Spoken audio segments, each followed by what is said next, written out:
Nou, wij letten vooral visueel op de dugouts om te zien van zit er nou scoorvorming in, zit er losse stenen in, zit er scoren in de betonplaat, zit er betonrad in.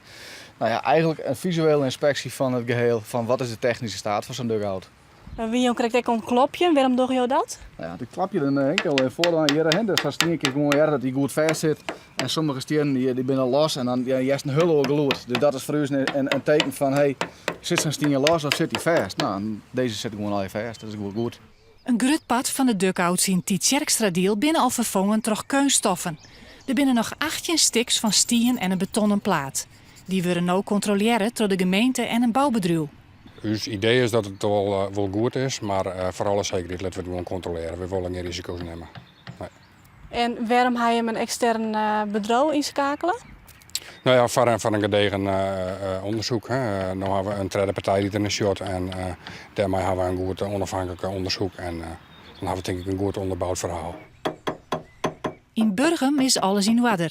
Dat geldt net voor een dugout bij VV Trienwouden in Oentjerk. Die is oorzet en wordt verder onderzocht. Op een voetbalveld in Huddegeriep had de club zelfs een dugout stutten.